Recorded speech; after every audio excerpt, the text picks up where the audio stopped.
So, because I'm traveling, I did not prepare anything, anything. So I'm just going to speak off the cuff. But maybe you can remind me of the topic. Sure, I'll maybe provide some context as we start off, Michel. Then you can maybe riff or Yeah. respond to Right. that. Cool. So I'm told we're live now. Yeah. So good afternoon, everyone. Welcome to this session, Cosmolocalism with Michel Bauwens, hosted by the CPR, the Citizenship Protocols Residency. My name is Sam. I'm one of the hosts of the Citizenship Protocols Residency, or CPR for short. We are one of the maybe a dozen residencies at Edge City Patagonia, where we're all here today. There's about maybe 25, 30 people in the room right now. And CPR is interested in futures of citizenship, borders, migration, visas. Maybe a number of us in this room had some challenges traveling to different parts of the world because of different challenges with visas. We're interested in what kinds of future solutions might emerge for those, what kinds of new collaborations and partnerships, protocols might emerge. As a very simple example that has affected some of us, DevConnect is being held in Argentina for this year, and one of the special arrangements that they've been able to create to support the conference has been a DevConnect sort of like visa expedited process where people applying for DevConnect from countries who might normally have a lot more steps for their visa have been able to actually apply to a form that's made the process much smoother. So it's an example of a small hack that allows for those things.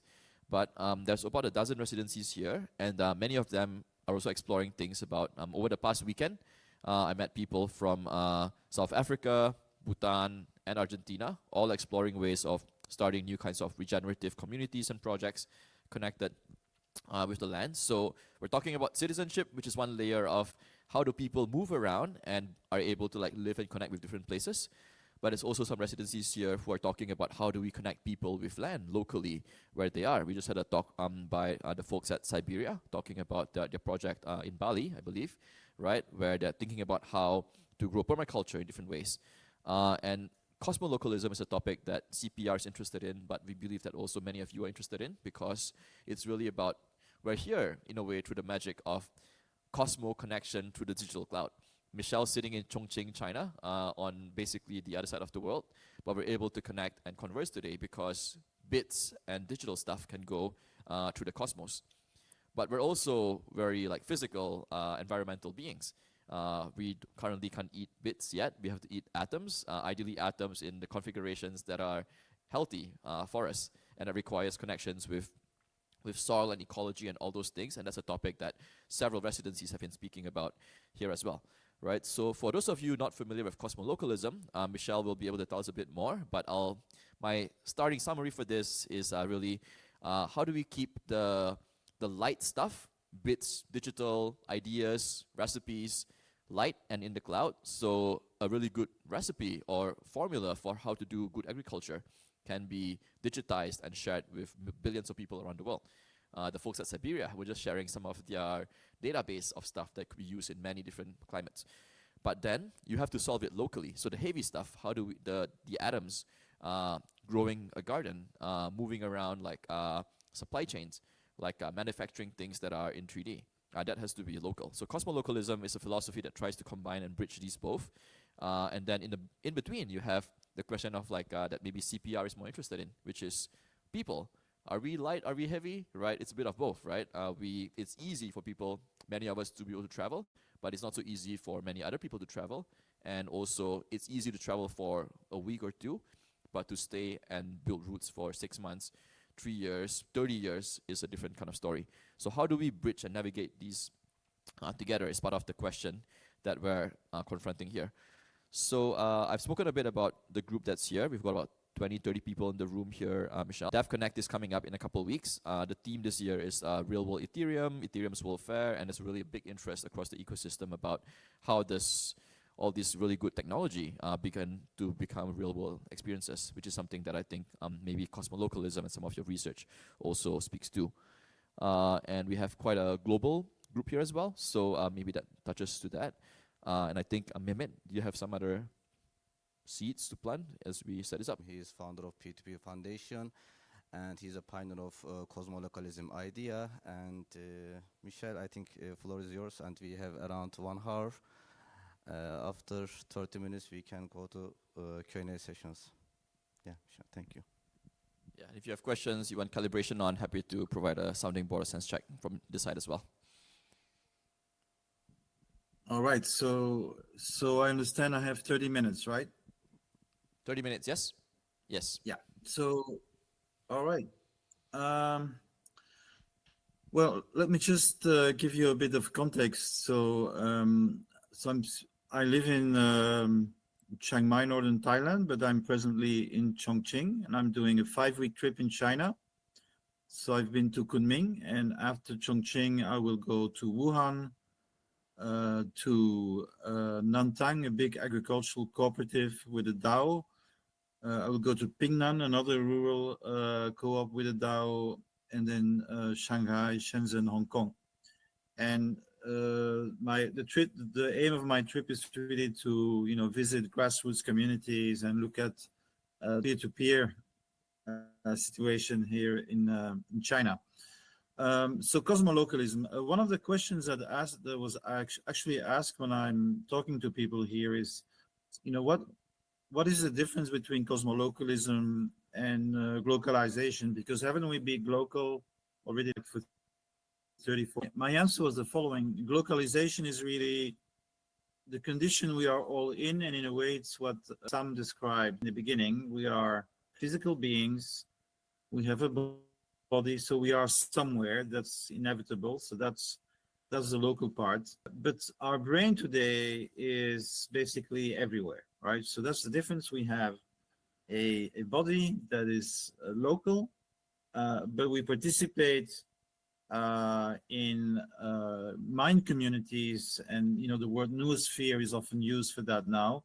So we have the geosphere, the sphere of dead matter. We have the biosphere, and then we have the noosphere. And the noosphere is what we have created with our basically digital networks, the capacity for our brains to be connected and for knowledge to be exchanged. So that's like a general condition. I don't think anyone on the planet can escape this nowadays. Maybe some very isolated mountain communities or natives. There's an island in Thailand where they still chase away all the foreigners. But anyway, so in general, it's a generic condition. So how is cosmolocalism different? And it's different because it's a positive program. It's actually a theory, an offering to change the world. And so that requires maybe some explanation about geopolitics. So I think today they are like, we have a death of ideology, and so we basically have a kind of a polarization today between it's often called the West and the rest. So we have Western polarity around democratic nation states, and I think it's not entirely difficult to say that this system is in crisis. And then if you believe in multipolarity, in this kind of change in geopolitics, you could say there's like another polarity that is being created, and that's basically led by countries like the BRICS, but especially China, Russia, India. And in a way, they're already post-Westphalian already, because all these three define themselves today. So they believe they see the decline in the West as a kind of also a cultural dissolution, and they want to avoid this. They want to put the brakes on that, and so they kind of reconnect with their older layers of spiritual traditions, and they're kind of mixing this in a way. So you will notice that the West is still more market-centric, but these other countries are more state-centric, right? They have very strong states, very strong governments.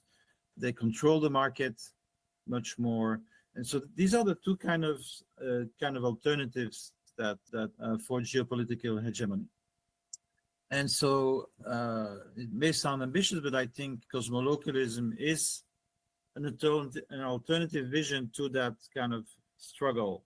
And polarity between these two models, because it kind of starts from this kind of digitally native awareness that we can use the digital to transform the world order. So I'd like to say that civilization itself is a geographic notion. So it started in Mesopotamia, when the people who lived in Egypt and Sumer, they said, okay, if we want to stay here and want to survive the floods, we need to manage nature. So essentially, I would argue that civilization is very much linked to a geographic view of the world, and a particular relation between the human and nature. And we had distance, we had very fast and faster communications, but what we didn't have was asynchronous real-time communication. And so this, in my view, changes things. It creates a new layer, a non-territorial layer on top of the geographic layer. And so one of the tasks of this transition moment is to find how to adapt to this new reality, right? So you could say that the institutions that were designed for a geographic era of civilization are not entirely fit for an era where we have this digital layer on top of it, and it changes our human condition. And cosmolocalism, to basically summarize its basic principle, which is like it's an imperative, it's a moral imperative, if you like, is what is heavy should be local, and what is light should be global and shared. So this is very specific. It's basically the idea that we should combine a relocalization of our productive capacity with kind of an abandonment, a conscious abandonment of strong IP protections, right? So these two things together is, in my view, what cosmolocalism is about. So first of all, we should ask the question is, why should we localize? And this, of course, is a contentious issue, but I certainly belong to the group of people who believe that humanity is in overshoot, so that we're using resources faster than that the Earth can regenerate them and recreate them. So think about a cup of you drink the coffee in a plastic cup. It takes a few million years to make oil under the ground. We pump it, we make it into plastic, we send it around the world, and we drink it in 15 seconds, right? So the discrepancy between our use of these resources in a very, very short time and the much longer time it takes to create these resources biophysically is an issue. So this is the idea, is that we are in overshoot. And some of the elements of the overshoot is, for example, the calculation that we use energy to transport than to make. So this is a first argument for relocalization, is the idea that by doing that, we can save another energy, using closer to the point of need. Not directly connected to cosmolocalization, but certainly a big part of my vision of cosmolocalization is mutualization. And not just mutualization of the knowledge, but actually also mutualization of physical resources. So there is a project that you can find website of John Takara, who is a kind of a regenerative designer or at least an observer of the space who lives in Montpellier, an Englishman in France.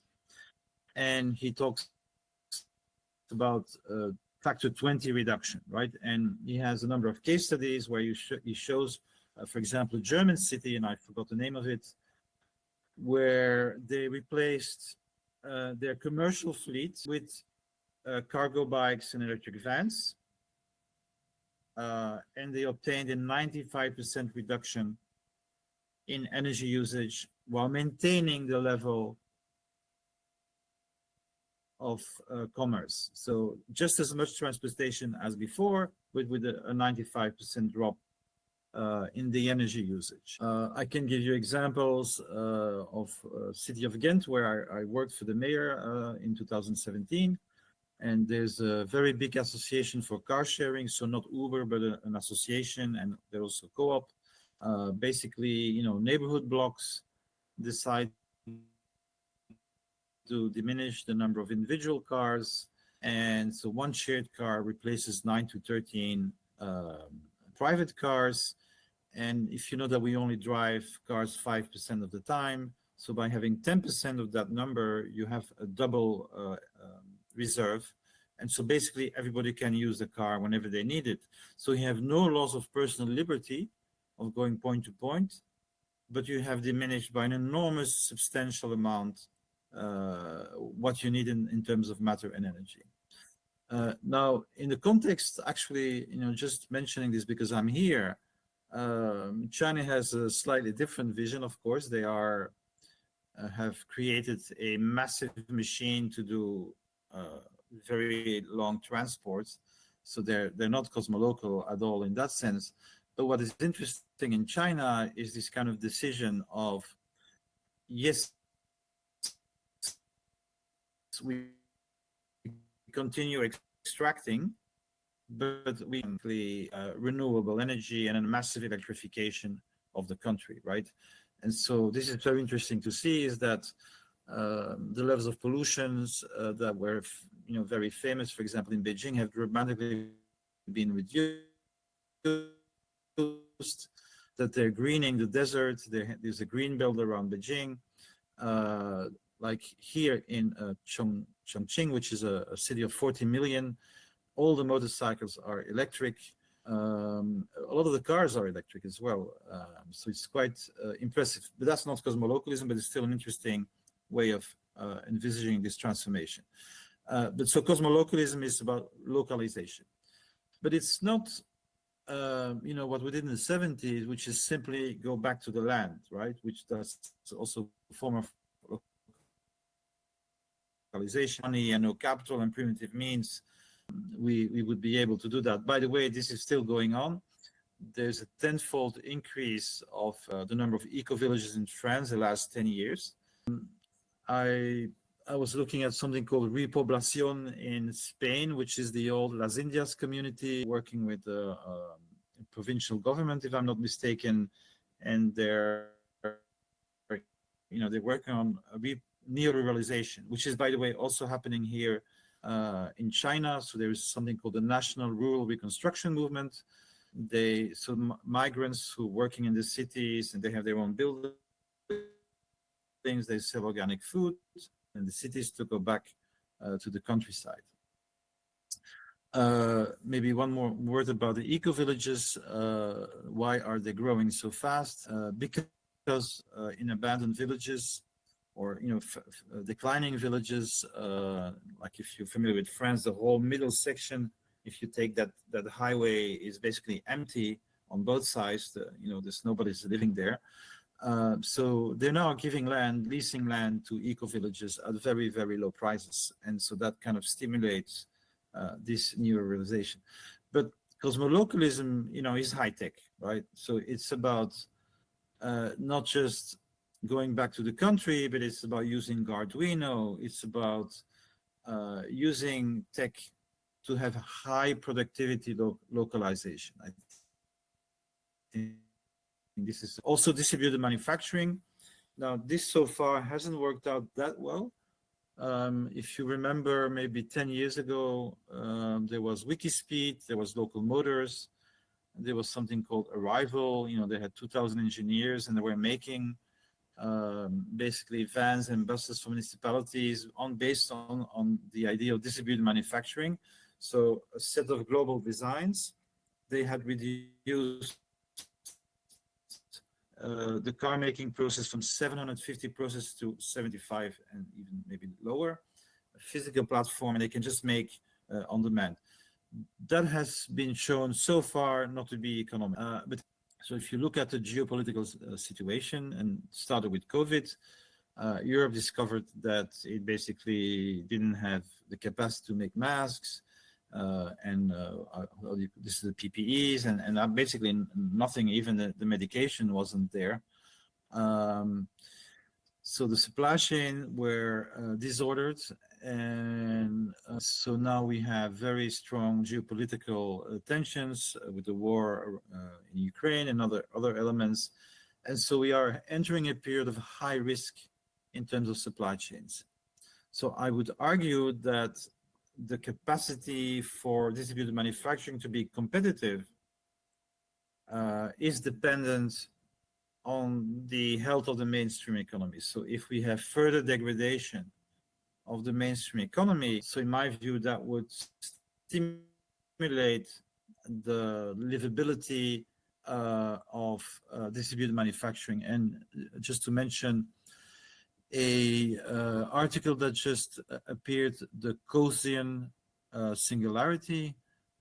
So Coase, the economists that argued around transaction costs between firms and networks. And so the argument there is that AI is going to be also an factor to bring down transaction costs to the point where firms become basically obsolete. And if you follow my work, I used to be very, I think they still exist. And last time I talked to them was about last year. They were growing in Brazil. Very interesting project that completely redefined how to produce, make, and sell coffee. So these were two executives from the coffee industry, and they asked themselves in Brazil, why is it that we have the best coffee in the world, but we have bad coffee, and the people who make the coffee can't make a living? So how can we change that? So make good coffee while not exploiting the farmers that actually produce the coffee. Ecosystem where where the coffee comes from. This is called feral trade instead of fair trade because there's no intermediary NGO. It's direct from the producer. They designed a roasting machine that could be used locally and that quadrupled the income of the farmers. They had an open coffee commons where they shared the recipes, and then they did crowdfunded retail expansion. So they asked their community to invest in retail, in the rent of places where they could sell their coffee, and then those investors got paid back in free coffee. And then they also hacked the Nescafe machine and various other things. And it was a really interesting project because it shows that you could actually have a whole supply chain without any company. It was an ecosystem and not a company. And if you're also familiar with parts of my work, and especially my report called P2P Accounting for Planetary Survival, I talk about all these new forms of accounting that are being used in these pioneering communities, which is contributory accounting, which is you working at the core of the networks and are not in touch with the market and still fund them. So public good funding in Web3 is an example of that. Flow accounting, 3D accounting, it's called REA, Resources, Events, Agents. And so instead of having two-way accounting, you have basically you use a universal ledger, the blockchain, to have one accounting system for the whole ecosystem and beyond. And then the last part is very important, which is thermodynamic accounting, which is a direct view of resources that we're using. And I heard here in China, I cannot give you too much details yet, but there are apparently two provinces accounting. So they basically don't look at just the money, but they actually look at the flows of matter and energy. And you may know that today officials here are judged not just on what they call common prosperity, which is basically GDP growth. So they judge on the capacity to grow the local economy, but they're also now judged on their ecological advances. So they have a double system. So that's really very interesting. And this is the reason why I think China is actually attempting to be the first biophysical civilization. And so cosmolocalism is about all of that, right? It's about relocalizing to save matter and energy, but use high tech to be very productive. But it's also, and I kind of will end with this, a new way of thinking about organizing the world. So we need to be regenerative, right? Okay, how do we do that? By having local, regenerative, circular, etc. production. So how do we organize this? Well, in two ways.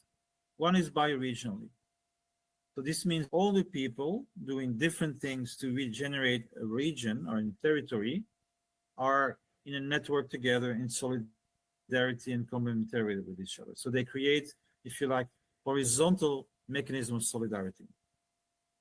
But all the people doing the same things all over the world learn from each other cosmolocally. So if you like, the cosmolocal aspect is the vertical aspect. And so if you're a local regenerative project, that means you have more than one option. One option is, an option of course, is to work together with local officials who are much more concerned with the local situation and get maybe all kinds of support and cooperation that you can get at the local level. But let's assume you have a hostile nation state or even local administration. This is not the end of it, right? You can actually now say, well, I'll have an alternative which is working cosmolocally with all the other people who want to achieve the same aim in the whole world. And so that's kind of like a way of thinking. So the way of thinking, if you remember what I said in the beginning, the West versus the rest, the market-centric versus state-centric rivalry, you could say we have a third way, and that is the way of the archipelago of regenerative villages, right? It's another way of looking at your development and growth by looking to grow translocal solidarity and translocal financing. So I participate in network state. This was my very short contribution there, is to basically argue that yes, the network state movement is very important because it sees something, a new capacity, to create these new forms, starting like digital native territories. I think that's a very imaginative and a legitimate desire and new forms of sovereignty that can be developed. But right now, Web3 has been basically code and capital, right? We can coordinate labor, coding labor, and we can coordinate its financing through capital. And capital needs code, and code needs capital. And that is the success, I think, of Ethereum, is to have found this kind of capacity to align incentives for these groups. But it's still not connected. It's not connected to physical realities, right? So the network state is one example to work on that issue. It's like, yeah, we are embedded. We have a territory, but I think that's like one particular place. Cosmolocalism is saying we can connect places that are not close to each other, but can still have a form of digital sovereignty, a form of digital cooperation. And if Web3, which is an exit strategy to hedge the expected failure of nation states, if they want to be long term, they need a connection with physical production communities, right? So I argue, and this will be the end of my talk, I argue for an alliance between Web3, its coordination capacity, and its capacity to have access to this $5 trillion that is floating as exit money in the world, and investing this money locally to sustain and support investment in regeneration. And then you have this basically very strong connection of people. This is Austin Wade Smith. It says you have bioregional guilds, and those are the people who stay put and produce. And then you have the digitally nomadic guilds, and these are the people who know the networks, can learn from the different places, and can share their knowledge in the different physical nodes. And okay, that's cosmolocalism for me. I'm sure other people have different visions, but as you see, it's a positive program. It's not just saying we're local. This is the way to a proposition to reorganize our world. Thank you, Michel, for sharing your thoughts with us. And I have to say, despite the great firewall, we have the connection worked very well. And who wanna start for our Q&A sessions? Who wanna share first your thoughts? Do you have any questions? Can start. Yeah, you can come here and you can ask from there. Nah, I'll stay here. Thanks, Michel. So, talking about the third option. So the third option of cosmolocalism, I'm interested, you laid it quite clearly in terms of practical, micro-level actions in terms of developing these regenerative villages. I'm interested in how do you see things evolving more on a macro scale once this movement gains enough popularity to interfere with options 1 and 2?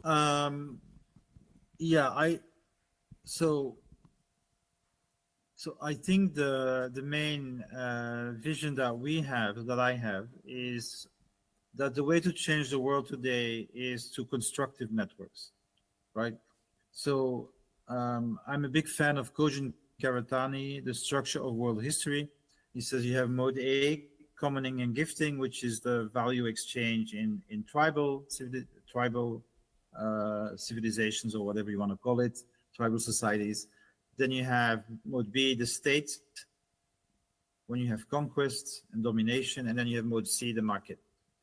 And civilization is mode B and mode C with these two polarities, right? But mode D is the permanent attempt of the people to recreate mode A at a higher level, because civilization is alienating.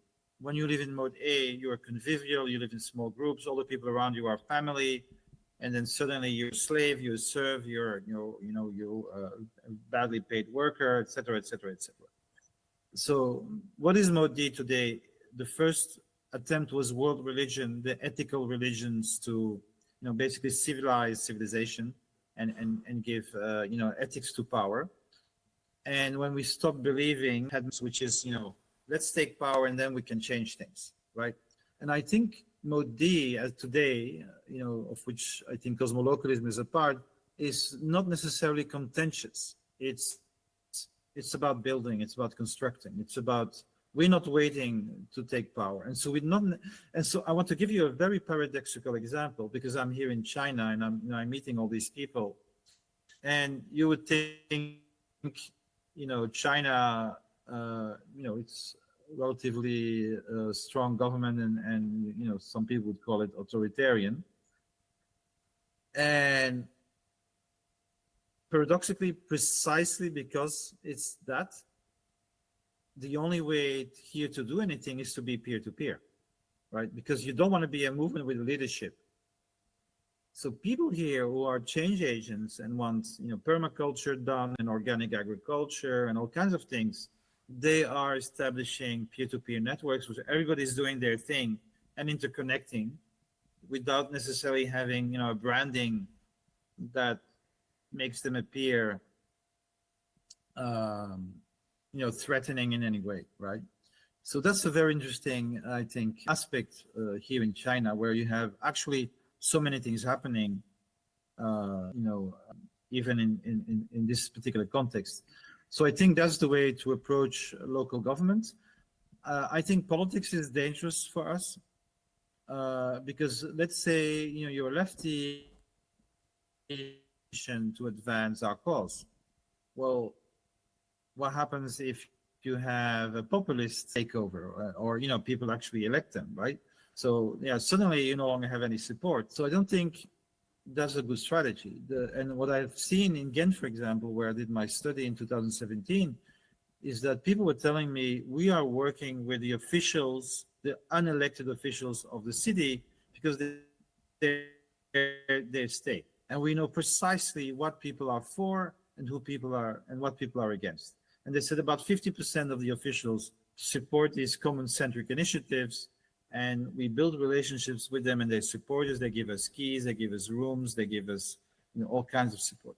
So I think this is how to approach it in a kind of positive way, working with local officials, whoever they are, if they are sympathetic. And I think this is a good rule. The more local, the more interested they are in the health of their territories, right? The further up you go, the more you have politicians who can play with regions and groups and can sacrifice one group in order to maintain power. But as you go down, especially at the mayor level, you have people who, they can see the unemployment, they can see the issues. So, and they're really interested in working with positive people who are actually building the new, and not necessarily, in a threatening way, but they are actually enriching their locality. So that's how personally I would see it as the. Thank you, Michael. Related question: how do you imagine, or can you help me understand what the institutional architecture of this next, this third option looks like? And it can be also maybe primitives of it. So, for example, I don't know, rules move from law to code, or just primitives to help us understand what that institutional architecture looks like. So the first phase of this change was the open source communities, and I have a very particular view of how they were organized as a trinity. So you have a change in the value model, right? The traditional value model is you extract, you create a commodity which is rare, that creates a price, you have a market, you have a profit, and then the state comes in to tax the profit and redistribute. So that's what we know under the nation state model.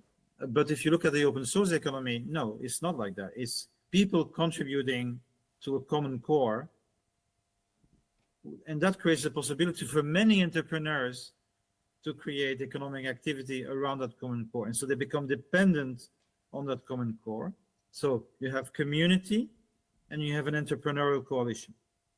And then because they have conflicts both within the community, within the entrepreneurial coalition, and between the coalition and the community of contributors, they create foundations.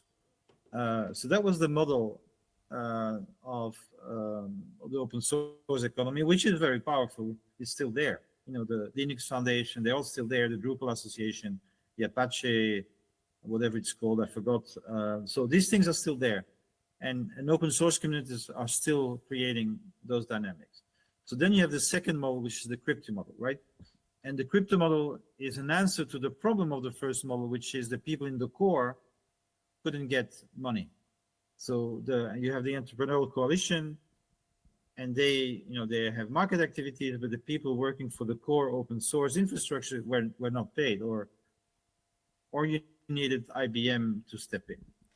And so crypto, in that sense, is a huge advance because it has invented public good funding. So you are self-infrastructure, you are self-funding, and now the people are actually paid to do core open source work. And then you have the incentives kind of alignment, which is, I think, the method of crypto.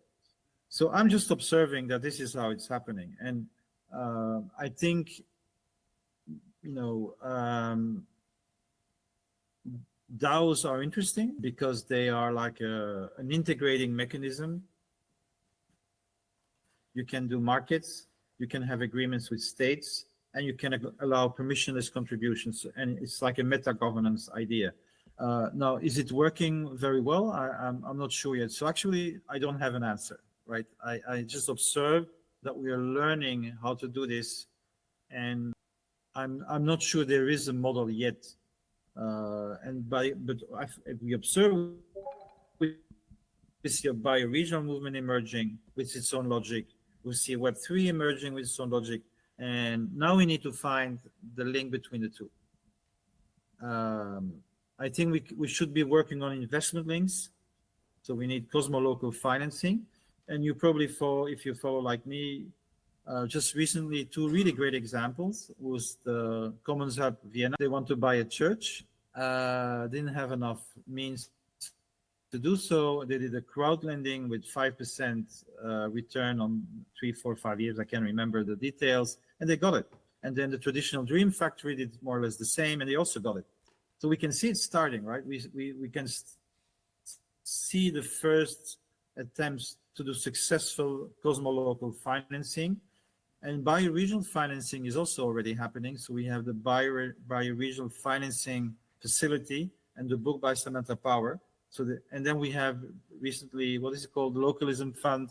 So yeah, it's moving, and it's too early to really answer your question. Hey, Michel, you see as the skill gap intermediaries between the cyber and the physical, particularly around, what I extract from your example of the coffee manufacturer. You have this, utilization of open source capabilities to allow the primary creators to extract more vertical value.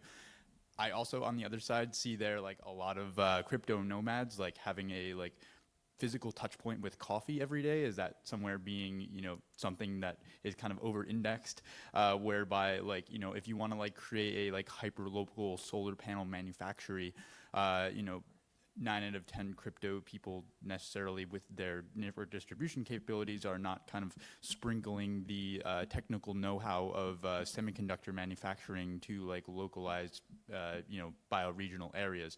So how do you see that type of skill gap being bridged? Yeah. So I think there are different skills that need to be put together. So my big critique, for example, when I go to Funding the Commons in Bangkok, and I'll see all these enthusiastic coders, and then they say, oh, let's make software to connect organic producers and organic consumers.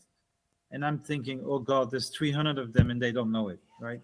So I think most of the funding now is internal. It's coders having good ideas and then competing for public goods funding and grant rounds, but they're not connected. And so I think this is not the right way. What we need to do now is find a way to connect with already existing communities on the ground who have the skills. They have their skills, permaculture skills, organic farming skills. They have them.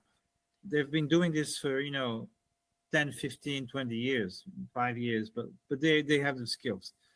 But they don't have coding skills, right? And then you have this coding community. So I don't know how to code this, but I think we need to change this mentality of these two separate worlds. We need coders to understand that the future is still depending on physical production, especially on regenerative physical production.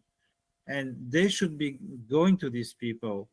And I see Mehmet there, on my screen. And okay, it's a beginning, but the reason I like Zoocash so much, I'm just doing a bit advertising, Mehmet. Thank you. Is that this was not a pop-up village with people hovering over, from the global to the local and then leaving again.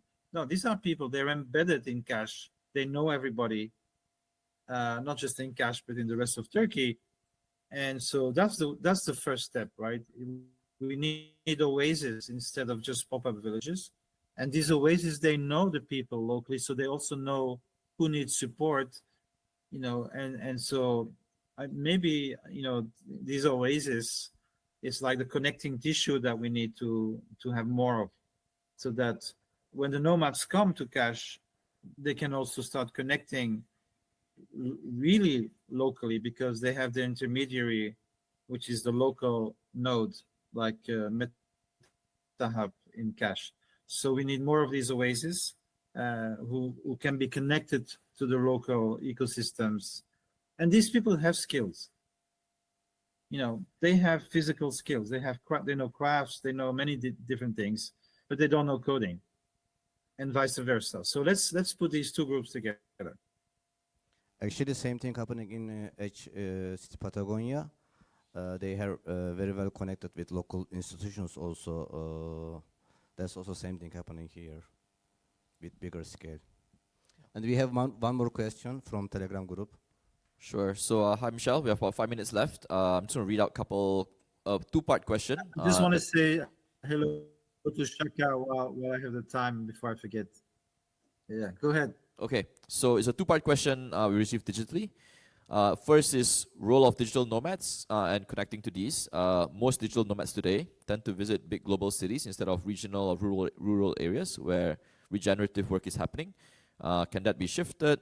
Could digital nomads, broadly defined, be encouraged to connect more deeply with local communities? And the second part is, how does local wisdom become Cosmo shared? How can we effectively engage local communities that understand the local challenges and their knowledge and make that shareable with the global Cosmo digital community, uploading and downloading local wisdom?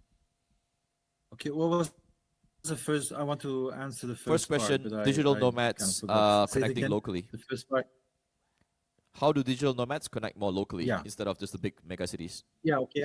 I have an idea for this. So I used to work with the Common Strategies group, and what we did for 3-4 years, maybe 5, until 2018, we were funded to do this. We had deep dives, and deep dives were meetings between two groups that didn't know each other. So we brought together open hardware and free software. Maybe you don't believe me, but these people didn't talk together. Unbelievable, but true. They didn't talk together. Then we brought the commons and the cooperatives. These people didn't talk together. The commons and ethical finance. These people didn't talk together. And by bringing these people together, for 4 or 5 days, just to let them talk and understand each other's position and language. 18 months later, we always had like 5, 6, 7 different initiatives coming out of it. We didn't say what they should do. We just created a connection, right, and a mutual understanding. And so I think ideally, this is what I would like to do if I find funding. I would have like meetings about housing, right? So bring together housing advocates using commons, in different parts of the world, and then bring them together with Web3 people, and just get to know each other. Like, how can Web3 be used for housing? How can Web3 be used for agriculture, right? And create these connections. And I think if we do that over time, we will create that culture where coders can begin to understand what the needs are of these groups. And don't forget, the other side is also prejudice, right? There's a lot of prejudice in the green, more regenerative sector of the population against Web3. A lot of people think they're scams, this and that. So by bringing those people together, understanding that they're human beings with goodwill and ideals, and understanding each other's needs, and then compare the skills, I think, so it's first cultural work. We need to do this cultural work of bridging these different cultures. Cool, that's great. I think you've also answered the second question with that, right? Which is how local groups can then share their wisdom, and it feels like this, what you're describing as cosmo-local matchmaking, right, can help to bridge that gap. So if there's any funders or partners in the room, maybe we can explore that after this session, and we'll look back with you, Michel, when we have that. Okay. We do have another session in this room coming up, so we're gonna have to thank Michel for this. Thank you very much. Maybe a round of applause. And Michel is very reachable if you do have questions for him. So I think that's it for today, Mehmet. Yeah. Cool. I just want to say, yes, I just want to say one thing. I'm doing a diary on X. What's the thing? That sign, Bauwens in China with BIC in capital. And if you follow me, I tell my story of what I encounter here in China, and I think it's quite interesting what I'm discovering. But sorry, I interrupted you. No problem. So yeah, if we can get the link, we'll just share it with people. I will share in the group. So yeah, Mehmet's going to share the link with you in the group. If you're not in the CPR group, in the chat. Look for chance. Okay, so that's it for today's session. If you're interested in these topics, we do have CPR. We're in Imagination Week, where we're writing fiction, and we have a session in about 30 minutes downstairs in the library. We'll be writing experiment fiction. Imagining stories of like different experiments, maybe like cosmolocal matchmaking or digital passports that actually take life in the next 5 to 10 years. So if you're interested in making some stories with that, come look for us later. 30 minutes, 1:30 in the library downstairs. Thank you all.